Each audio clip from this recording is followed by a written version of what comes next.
Uthi bewazi ukuthi uma ningasayindanga inkontileka yomshado nofunayo ngaphambi kwamalobolo senishade umshado ohlanganisa amafa ngokwenkantolo yomthethosisekelo phecelezi Constitutional Court.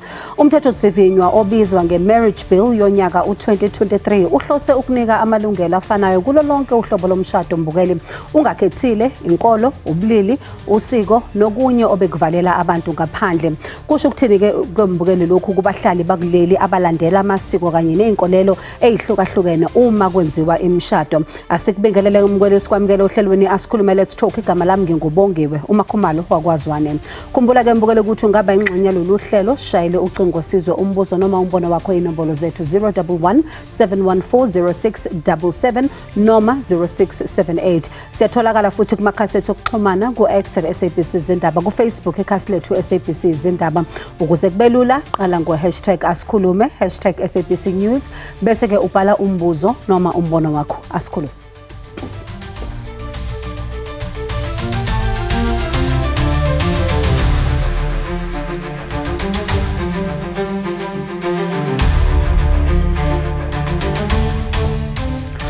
Mbukele ngaphambi kokuba samukele ihambeli zethu, ake siwubukele nawo umbiko esiwulethelwe intatheli yalolu hlelo uNokubonga Mgwenya. Lo mthethosivivinyo lomusha wemshado uhlose kwetfula tinguquko letimbalwa ngendlela imishado ilawulwa ngayo kuleli live leNingizimu Afrika. Buthelezi Siphile longummeli usitshela ngaletinguquko letitfola imibono leyehlukene. Kusho ukuthi ngaphambi kokuthi uzubhale incwadi mangabe owesilisa uyisa ekhweni lakho ukuthi nicela ubusobo obuhle, kufanele ukuthi usuyisayinile, seniyisayinile lencwadi ebizwa ngokuthi ANC.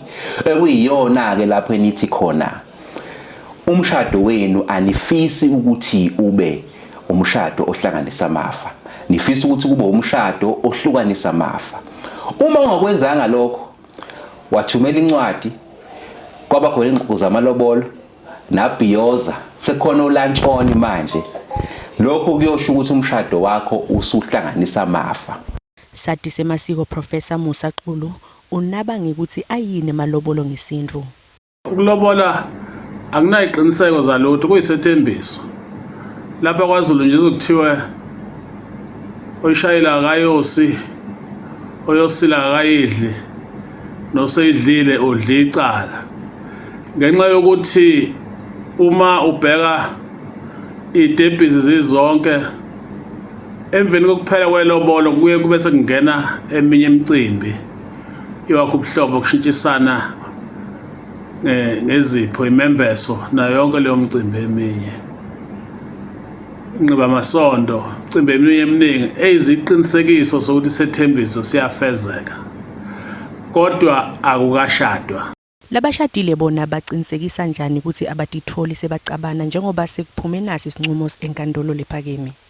Kuyobaphoqa ukuthi uma ukuthi sekuze kwaba khona ingxoxo zamalobolo, kwaba khona ukujabula noma ukubhiyoza, kuyobaphoqa ukuthi mabe sebefuna ukushintsha beshintshele emshadweni lona ongahlanganisa amafa, kuyobaphoqa ukuthi baye enkantolo ephakeme, kuyiyona eyobe sikwazi ukuthi basize ekutheni bashintshe ke manje basuke emshadweni ohlanganisa amafa bangene emshadweni ongahlanganisa amafa. Mbukeli umbiko lo sewulethelwe intatheli lolu hlelo uNokubonga Mgwenya. Asamukele ihambeli zethu uMusa Chabane, usihlalo wekomiti lezasekhaya eParliament, uProfessor Usawukele Ngubane ongungoti kwezamasiko kanye no His Royal Highness Prince Africa Zulu wasonkweni. And nginamukele ohlelweni iasikhulume Let's Talk. Angiqale ngawe Mbovu. Amalobolo umshado yini? Amalobolo siyabonga ukuthi usimeme uhlelweni lakho, kodwa uma siphendula lo mbuzo kafushane, ilobolo akuwona umshado ngesizulu nangesintu. Manje yini mhlambe mani ibheka njengoba inkantolo Mbovu isisho ukuthi yona uma ngabe abantu bengakasayindi isivumelwano esishoyo ukuthi bafuna umshado onjani, mangabe bayalobolana leso sivumelwano abazosenza sekudlule amalobolo, it's basically not recognized according to the law, abasithatheli intweni. Kusho ukuthini-ke konke lokhu manje ngamasiko? Umuntu ozothi mina mangilobolile bengisacelile bekuseseyisithembiso kodwa manje sekuthiwa ngiganile. Kuzoba khona ukushayisana mhlawumbe ngakubeka nje kanjena ukuthi sinomthetho sisekelo ohlonipha amasiko nezinkolo zabantu. Ngakho uma ngabe sizoshintsha sithi ukulobola sekumshado kuzophazamisa kakhulu amasiko ethu ngoba amasiko ethu anezitebhiso noma izigaba elandelwayo kusukela niqeda nje ukuqomana kunemigudu elandelwayo ukhonga ucela manje usukhipha amalobolo usungaqedile. Ziningi isiko elidinga ukuthi lenzeke ngaphambi kosuku lomgcagco. Manje Ndabezitha manje ubheka nina lo mthetho ukuthi mhlambe uma ungangena ushintshe uyoshintsha kuphi ekwenzeni kwabantu? Msakazi, lo mthetho uzodala ingxubevange esizweni, uzocreate isimo se-chaos ngoba nawubuka akusiyo kuphela lo mthetho lo wamalobolo oshayiwe lona okhuluma ukuthi mawusuku vele wahamba wayoqala ingxoxo indaba yakho isiphelile usungene kwisimo sokuthi umshado ohlukanisayo.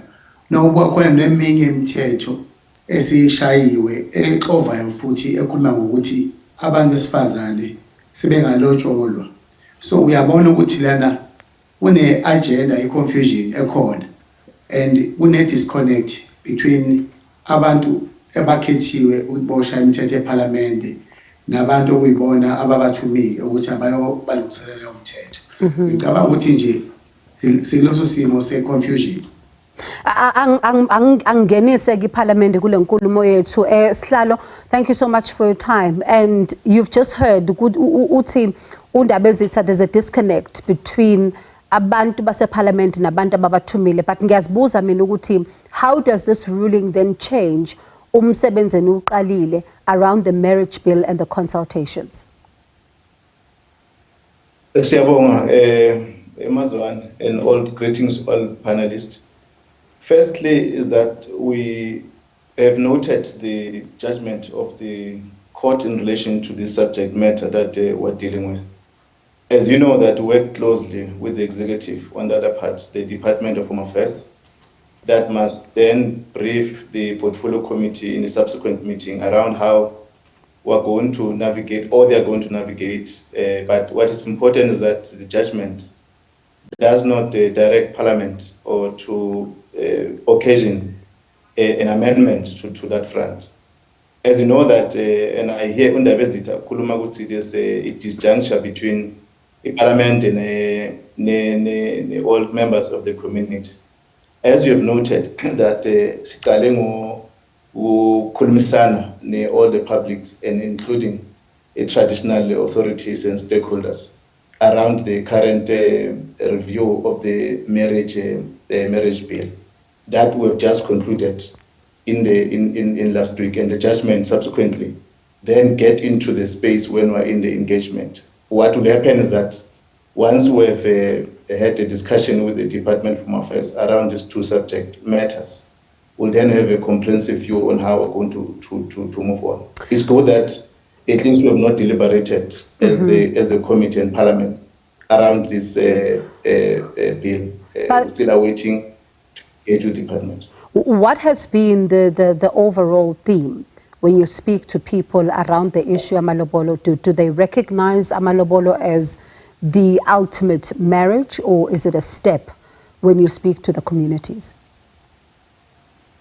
Well, there are different views around why members of the community are raising. Firstly is to affirm the traditional facilitation of marriages. I think the traditional authorities or the stakeholders have been firm in terms of the views expressed.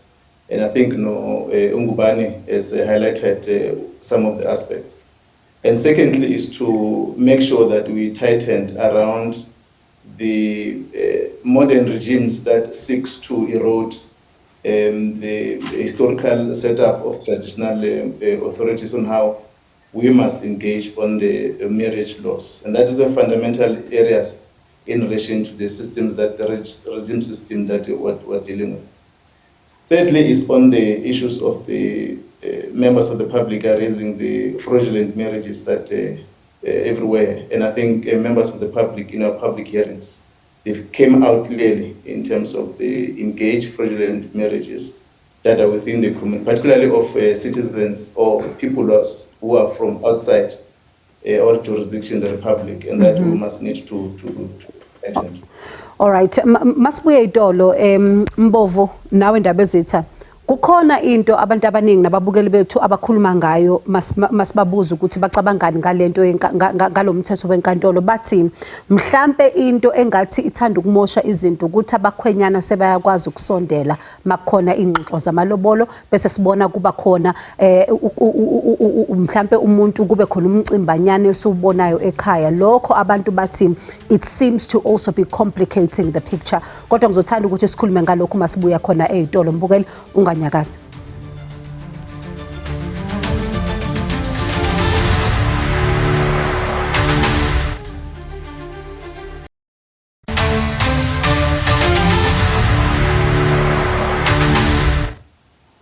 Mbukele ake sithathe uThepho eGoli. Thepho sawubona? Yebo njani? Siyaphila baba ungaqhubeka nje kafushane. Okay. Ngicela ngoba bathi ichayile ngokuthi kusifana nokuthi sesiyade imali.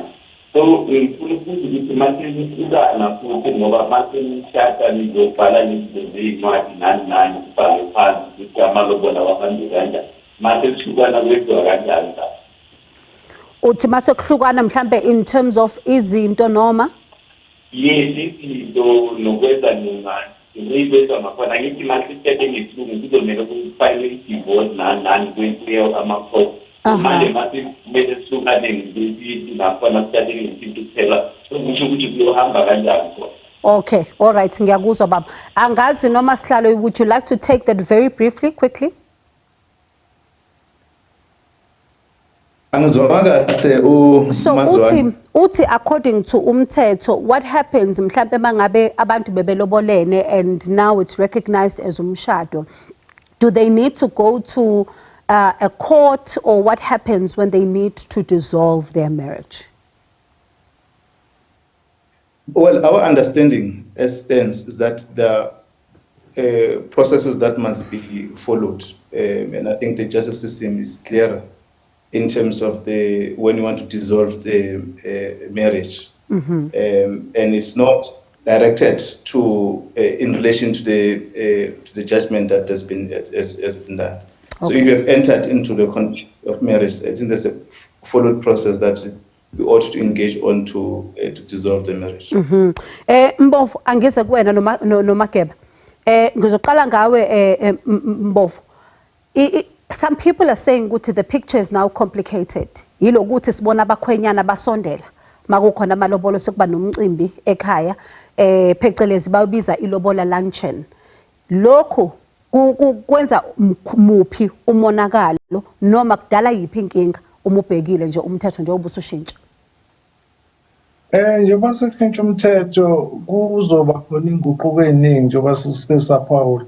Kodwa lokhu kokuba khona umkhwenyana kuyinto entsha esikweni ngoba ingakho ubaba umfana ethumela abakhongi ibona abasuke bemela ubaba umfana.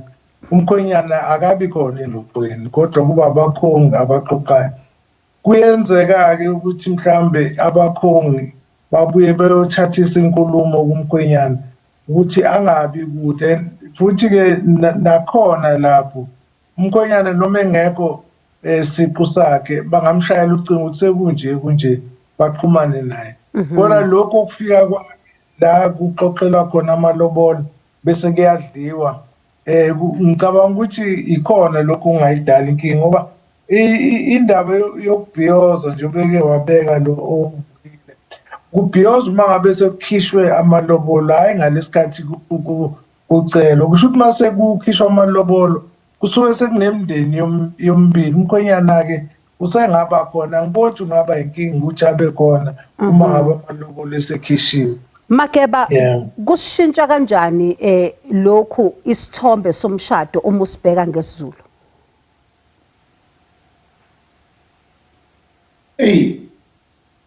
Abantu bakithi badangele ngalemithetho ye-customary elokhu introducewa engekho aligned kusikompilo lwabo. Ngoba for years kade bekhala nge-recognition ye-customary marriage ukuthi i-recognize. Eventually, I think around 1998, if I'm not mistaken, when it eventually got recognized, sithola ukuthi iParliament came up with imithetho engekho in tune with our own reality. It's not based on our lived reality, and as a result, it's creating a confusion that mina nawe esingasakwazi nokuthi siyichaze. And we cannot blame even lama processes okushintsha kwekhathi wesibona umkhonyana beba khona emshadweni. Iproblem enkulu ukuthi nje lo mthetho sisekele ubonakala ungabanga ne-effective consultation and research ukuthi engagwe abantu okuyibona abawompetha bamasiko bechaze be-educate iParliament ngoba ngisho ukuthi konke lokhu umonakalo usuke emuva lapho kushaya khona lemithetho inkantolo they only interpret what has been done eParliament. So kunzima kakhulu ukuthi manje sesizokwazi ukuchaza ukuthi ngempela umonakalo ungakanani ngoba number 1 ngisho amasiko ethu awafani siyama Africa ase South Africa kuna abavenda kuna amaXhosa banento eningi sonke sikhala ngaphansi sonke simangela ukuthi kahle kahle kwakhala nyonini kwenzakalani lapha eParliament. Manje Makeba ngaphambi kokuthi ngibuyele kusihlalo nibona mhlambe lesi sinqumo senkantolo kungaba yinto mhlambe eni challengeayo noma nizoyeka njalo? Kumele challenge kunama houses of traditional leaders out there. They focus more of their energy, they mobilize ama membership for their sustainability. We need ukuthi ama traditional leaders nama organization amasiko amakhosi they must stand up and challenge yonke lemithetho lena ebonakala i-undermine nokuzocreate i-confusion nokusibuyisela emumva to a place that no one knows ukuthi basisa kuphi ngoba akekho njengamanje who can actually say sise South Africa. Imithetho elokhu ishaywe njalo I reflect ukuthi sise South Africa. All right. Sihlalo nangu yakhala uMageba nge-consultation. Well, siyamuzwa uMageba, but know and appreciate that all laws that are engaged in Parliament are as a result of the process of extensive consultation with members of the public. I think the courts have already passed judgments around a lack of public consultation in previous years. And Parliament has taken a posture to extensively engage with members of the public. It may be not entirely correct to say that the laws that Parliament have passed outside the framework of the Constitution of the Republic. We do accept ourselves as as Parliament that extensive consultation is important to enable to source views from all stakeholders, including the traditional leadership. We are happy now, comfortable in relation to ongoing public engagement we had on this review of the single statutes of marriage bill, and extensive consultation has been done. And I think the point that Umakeba is raising is also in the discourse of making sure that we tighten the system within our marriage regime, and that is a welcoming comment from the part of the traditional authority. But I think we may need to alert that it may not be entirely correct that all the laws that have been taken by Parliament, particularly in our area of work, now no consultation was done. We can't proceed with the passing the law without extensive, but within the constitution of the Republic. Okay. When we come back from the break, Mbovu ngizothanda ukuthi sibone ukuthi how do we then bridge the gap between abantu abasalandela amasiko neinkolelo ezithile and the ever changing society so that we can harmonize in a way that everybody is able to be comfortable. Mbukele sachishelele eitolo siyabuya unkanyakaza.